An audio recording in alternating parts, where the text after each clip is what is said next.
a Santa Mãe Igreja, dentro das 4 semanas do Advento, separa uma semana para que os cristãos possam viver intensamente um dos frutos do Espírito Santo de Deus, a alegria. Alegrai-vos no Senhor. Repito, alegrai-vos. Que alegria é essa que os cristãos vivem? Que alegria é esta que os cristãos são chamados a viver? Que alegria foi essa que permeou toda a vida da bem-aventurada sempre Virgem Maria, de seu esposo castíssimo São José? Que alegria foi essa que preencheu o coração soberano de João Batista? Que alegria foi essa que os magos, que os reis contemplaram, que os pastores desejaram? A alegria de esperarem no Senhor. Nós, católicos, cristãos, somos chamados a esperarmos no Senhor. Esperarmos no Senhor, o bom Deus. Vivermos dia após dia, mas esperando Deus, nosso Senhor, vir ao nosso encontro. É por isso que esse primeiro domingo da Corrósia na igreja, o domingo Gaudete, vocês sabem, mas não me custa lembrar, são 2 domingos que a igreja veste o rosa. O domingo Gaudete, que é esse terceiro do Advento, e o domingo Letare, que é o 4º da Quaresma. O domingo do Gáudium, o domingo da alegria. Gaudete, Gáudium, Letare, alegria. Por quê? Porque a igreja nos quer dizer que o tempo do Advento e o tempo da Quaresma é a síntese do nosso viver. Em meio a tantas dificuldades, dores, sofrimentos e desesperanças, nós devemos nos alegrar, porque o Senhor está conosco. Nós devemos nos alegrar, porque o Senhor caminha conosco. Em meio às dores e às dificuldades e os sofrimentos, na noite escura, no outro dia, o sol brilha e sempre há um recomeço. O cristão, ele é esse ser de esperança, nessa feliz expectativa da penumbra da fé, de esperar a ação de Deus. Olhem, essa bendita primeira leitura de hoje, de uma das personagens mais importantes do Advento, Isaías. Quando Isaías escreve esse texto aqui, os judeus estão no exílio, estão sofrendo, estão fora da terra que Deus deu, estão escravizados, mas eles vivem essa feliz expectativa de esperar em Deus. Alegre-se a terra que era deserta, intransitável. Exulte a solidão e floresça como um lírio. Germine e exulte de alegria e louvores. Foi-lhe dada a glória do Líbano, o esplendor do Carmelo e de Saron. Seus habitantes verão a glória do Senhor, a majestade do nosso Deus. O judeu, o israelita, ali sofrendo, mas esperando em Deus. sem se desesperar. Por quê? Porque o homem dos tempos de antanho tinha fé, uma fé firme, não vacilante. E o homem odierno tem uma fé fraquejante, tipicamente vacilante. O homem odierno, nós não aprendemos a sofrer. Queremos correr da dificuldade, do sofrimento. Queremos correr dos desafios da vida. É por isso que nós encontramos hoje em dia tantas pessoas perdidas, sem rumo, porque são incapazes de tomarem uma decisão e sofrerem na decisão que tomaram até vencerem. É por isso que nós encontramos hoje em dia, mas tantas pessoas sem rumo, que se acabam na droga, que se acabam no álcool, na prostituição, ou no ennui et divertissement, como diz em francês, se perde em meio ao entretenimento, quer viver o tempo todo assim, em meio ao mundo, de festa em festa, de alegria em alegria, alegria passageira de uma vida vazia, que é pó e logo se destrói.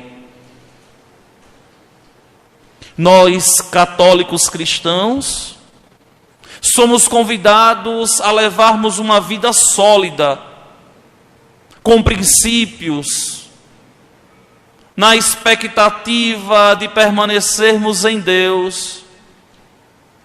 E aqui nós temos um grande exemplo, que são os nossos antepassados na fé, os judeus. Aqueles anauins, ou seja, aqueles pobres de fé, ou melhor, aqueles pobres na fé, ricos de Deus, vazios de si, mas que depositavam toda a esperança em Deus. E hoje em dia nós não vivemos isso. Com maior facilidade desistimos, corremos, nos acovardamos. Só que a covardia nunca fez parte da vida cristã. Os cristãos nunca foram covardes e nunca se viu uma igreja tão acovardada, cristãos tão frouxos como nós vemos hoje em dia.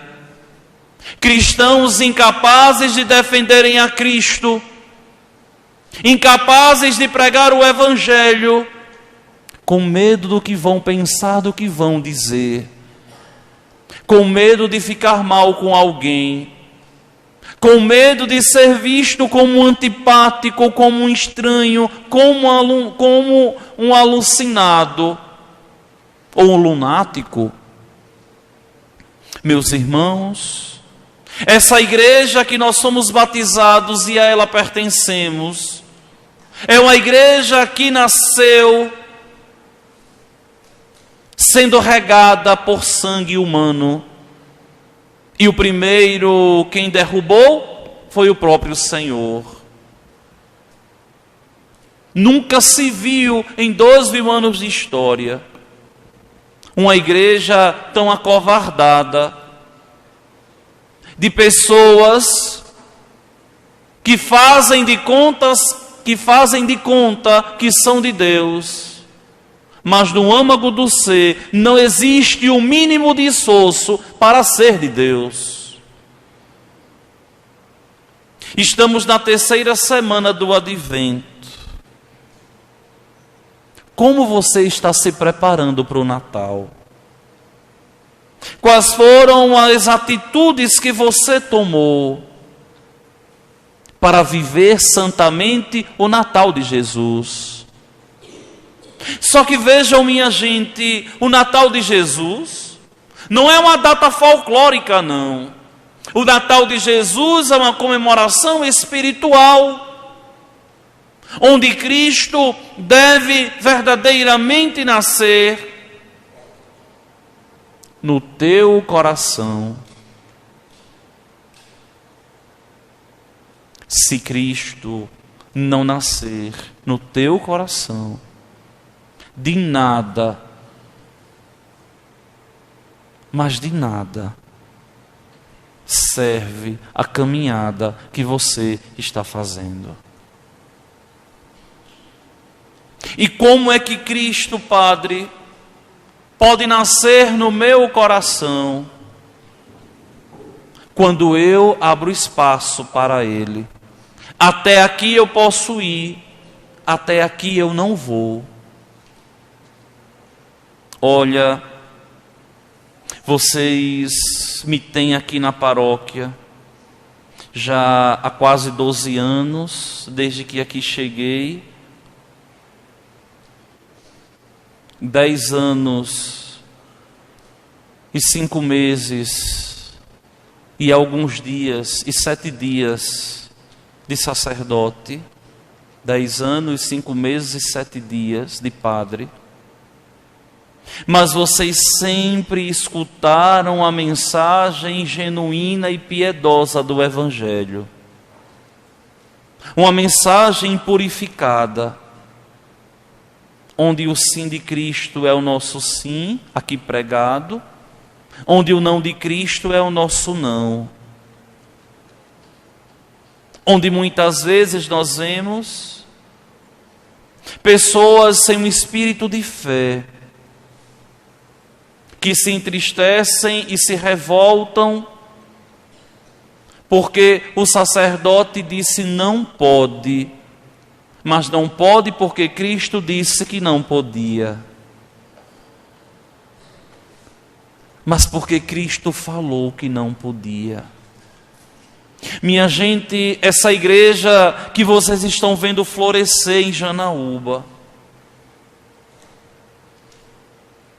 é uma igreja que tem por finalidade pregar o Evangelho, anunciar o reino de Deus e não buscar o comodismo. A igreja de Jesus Cristo, ela é mãe, e como mãe acalenta, como mãe corrige, como mãe coloca limites, porque tem como objetivo a nossa salvação. E é aqui que muitas pessoas não conseguem entender. E é aqui que muitas pessoas não conseguem compreender que a igreja não é um clubinho de amigos, que não é simplesmente um conglomerado de pessoas que vão ali cantar e dançar para a galera. Não. A assembleia reunida ao carral de Deus, que são vocês, é uma assembleia santa. É por isso que depois que o acólito ele incensa o presidente da celebração, ele incensa o povo. Por quê? Porque ele incensa o Cristo total, incensa a cabeça, incensa o corpo de Cristo. Daí a obrigação que nós temos enquanto cristãos, de tomarmos consciência que se queremos permanecer na igreja, é para fazer aquilo que o Senhor, o bom Deus, nos pediu. Eu já disse tanto a vocês, disse por esses dias na paróquia do Padre Marcelo, lá em São João do Paraíso, ao dar a posse para ele na segunda-feira passada, que amanhã faz 8 dias, por delegação do nosso bispo diocesano. Dizia, e vou morrer dizendo, dentro da igreja católica, nem o povo faz o que quer, nem o padre faz o que quer, mas o povo e o padre, todos fazem a vontade de Deus acontecer. mesmo que isso venha doer em mim, mesmo que isso venha doer em você. E aí, como eu costumo brincar e costumo dizer, qualquer reclamação vale. Ele está lá, reclame com ele. Reclame com ele. O que não pode é o sacerdote dizer, pode fazer isso, e o evangelho dizendo não. O que não pode é a igreja dizer, pode fazer, e o padre dizer não. E é aqui que nós temos a preciosidade de nos prepararmos nesse tempo santo do advento, de abrirmos esse nosso coração, reconhecermos os nossos limites, que são tantos, e dizermos assim, vem Senhor Jesus, vem habitar no meu coração, vem transformar o meu jeito de ser, o meu jeito de pensar. Me faz, Senhor, passar por esse processo de metanoia, de transformação. Porque eu quero ser, Senhor, verdadeiramente teu. São José Maria Escrivá, de Balangue, que é um dos santos mentores dessa cabecinha aqui, que eu aprendi e descobri em 2007, quando cheguei no seminário em São Paulo para fazer a teologia. Estudo aqui, e a imagem está bem aqui atrás da minha cabeça. São José Maria Escrivá diz assim: Senhor, me faça santo, mesmo que seja a pauladas. Ou seja, mesmo que doa, Senhor, me faça santo. E é essa igreja corajosa que nós devemos ser, essa igreja profética que nós devemos de verdade anunciar o Evangelho de Deus, doa a quem doer. Porque a caridade, como diz o Santo Padre, o Papa Bento XVI, é a verdade. A caridade é a verdade.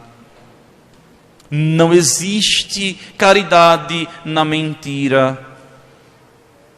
Não existe verdade que não seja caridosa, porque a verdade não ludibria, a verdade não macula, a verdade liberta, purifica. É por isso que ele mesmo vai dizer, ergo sum veritas, eu sou a verdade, sou eu a verdade da vida de vocês. E aqui a necessidade que nós temos de nos prepararmos para o tempo santo do Natal. O que é que adianta termos uma cidade tão iluminada, tão bonita, mas o povo viver nas trevas?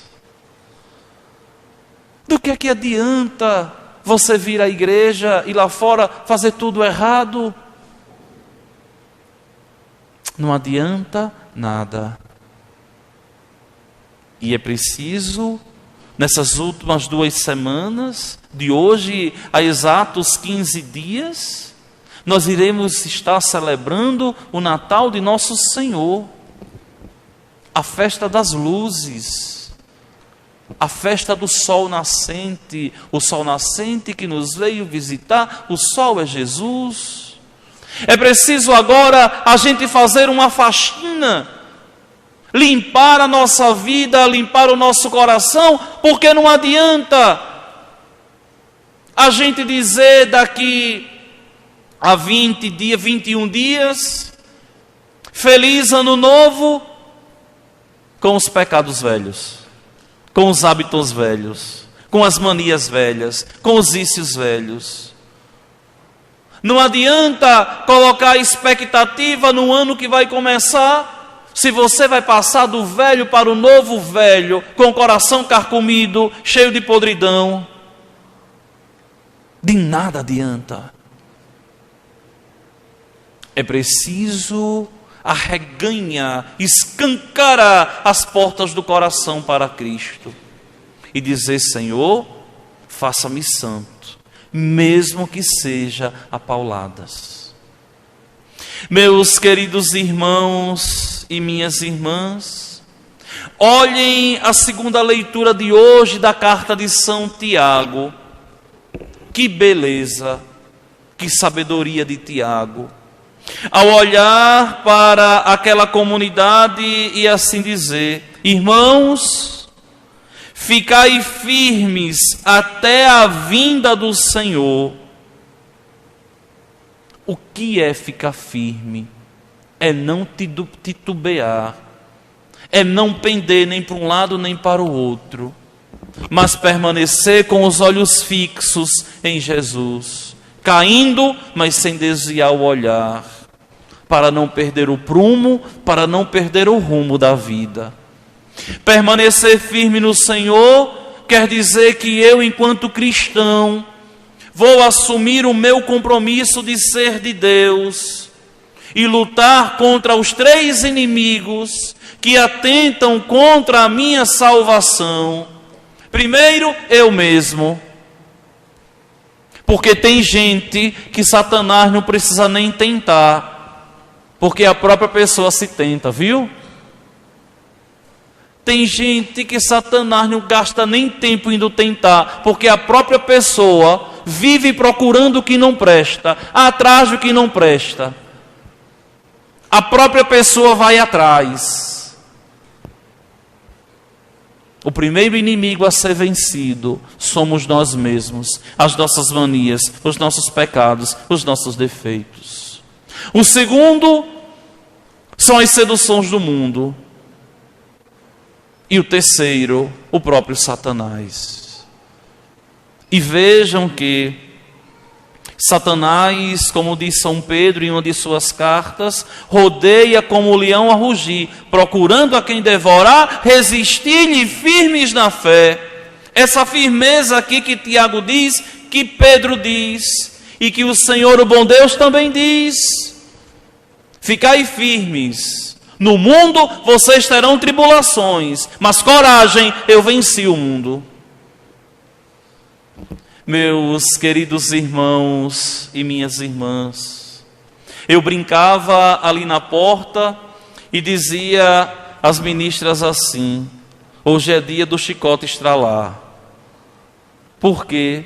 Porque tem 2 domingos que a gente vem em festa na paróquia, 2 domingos que a gente não exortou a conversão de vida. A segunda missa de Padre João Victor, a primeira missa de Padre Marcelo, e toda a atenção se voltou para o mistério insondável da graça de Deus que aqui acontecia. E agora nós temos que correr atrás e fazermos os nossos propósitos do tempo santo do advento, para vivermos de verdade o Natal de nosso Senhor.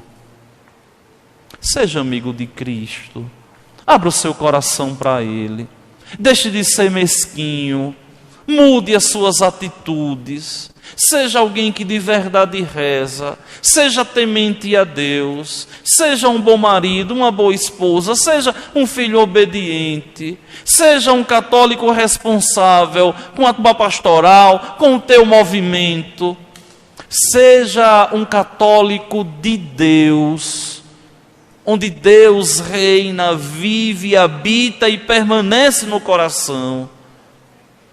Olha, minha gente, é tão bonito o pensamento de Tiago, porque Tiago, olhando aquela comunidade, diz assim: irmãos, tomai por modelo de sofrimento e firmeza os profetas que falaram em nomes do Senhor. Minha gente, como a voz profética está calada no momento em que nós vivemos da história. Como são poucos que têm medo de anunciar o Evangelho. Quão poucos que têm medo de anunciar o reino de Deus, de corrigir alguém, com medo de perder a popularidade, com medo de ser mal interpretado. Não! Nós, enquanto cristãos, devemos ter esse eco do profetismo judaico-cristão. Você que é pai é chamado a ser profeta dentro do teu pastoreio, dentro de casa. Você que é mãe é chamada a ser profeta dentro da tua casa. Anunciar o Evangelho de Deus para o teu marido, para a tua esposa, para os teus filhos, no teu trabalho. Aquele lugar ali cheio de gente ímpia, não tementes a Deus. E você que está lá muitas vezes dá um contra-testemunho quando vê alguém atacando a fé e você é incapaz de defendê-la. Quando vê alguém ali que você sabe que nunca reza e você nunca exorta, nunca chama atenção porque eu vou ficar mal. A igreja de Jesus Cristo é uma igreja profética. Ela anuncia o reino de Deus. É por isso que Tiago dá a tônica, é por isso que Isaías dá a tônica, é por isso que o próprio salmista hoje assim diz: o Senhor é fiel para sempre, faz justiça aos que são oprimidos, o Senhor abre os olhos aos cegos, o Senhor faz erguer-se o caído, o Senhor ama aquele que é justo, é o Senhor quem protege o estrangeiro. O que é isso que o salmista está dizendo? Simplesmente que, se Deus é fiel, nós devemos também sermos fiéis. A nossa fidelidade a Deus deve ser consequência da fidelidade dele para conosco. Porque se assim não for, é vazio. Eu dizia ontem, em um casamento que eu celebrava aqui na Matriz, algumas palavras que não sei porquê causou um burburinho tão grande aqui e ali. Quando eu dizia assim, a infidelidade ao marido e à esposa, primeiro a infidelidade a Deus. E teve gente me mandando mensagem: padre, que coisa linda, que maravilha. E eu dizia assim, disse umas 3 vezes hoje: não falei mais do que sempre falei na igreja. Nada de novidade. E como agora eu percebi? Porque você estava surdo. Nenhuma novidade. Novidade nenhuma. Nenhuma novidade. Só que muitas vezes as pessoas só escutam aquilo que quer. É isso mesmo, até para quem está namorando. Tem gente que muitas vezes só guarda no coração aquilo que quer. E quando a gente vem à igreja, a gente não pode ter, de modo algum, ouvido de mercador.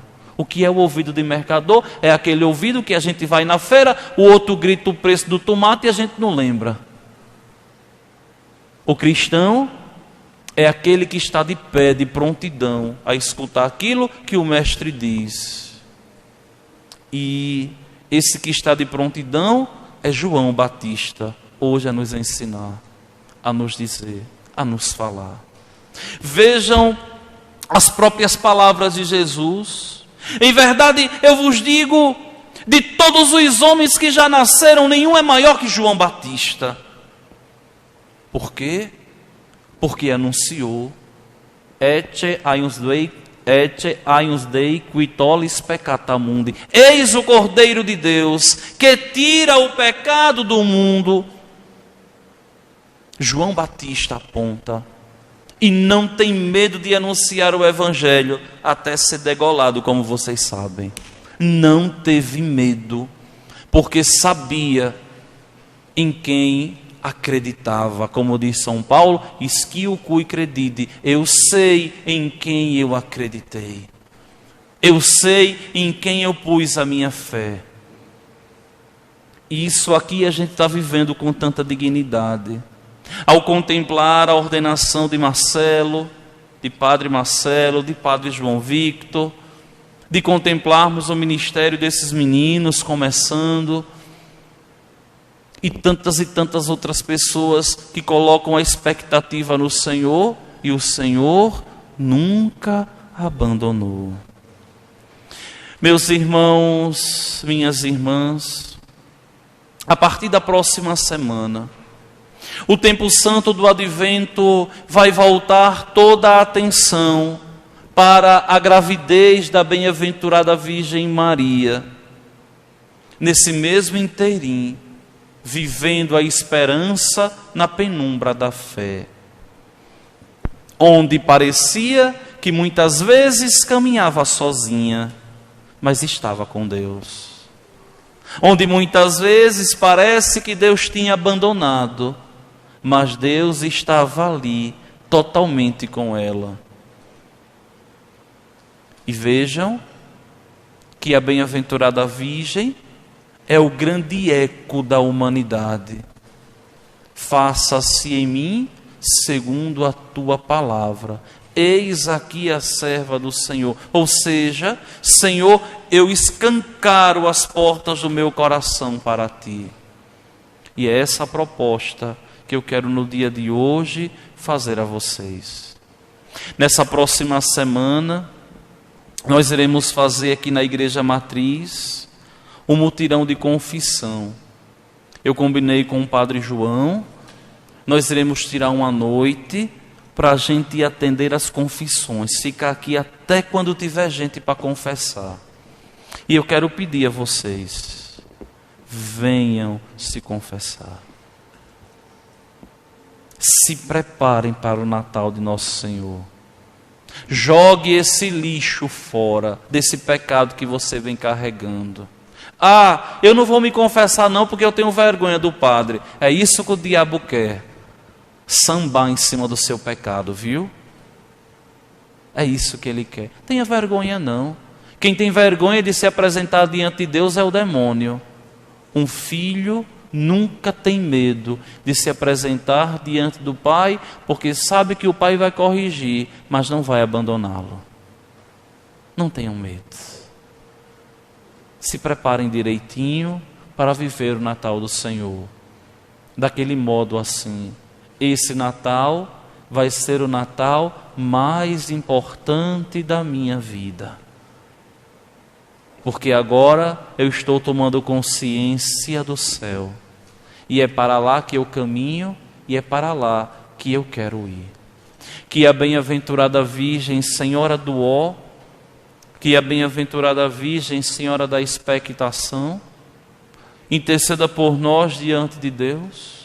Nos ajude intercedendo ao Senhor o bom Deus, para que nós tenhamos o discernimento necessário para nos reconciliarmos com Deus e vivermos de verdade um Natal na luz, que é Jesus saindo das trevas e vivendo em Deus todos os dias do ano novo que logo se aproxima.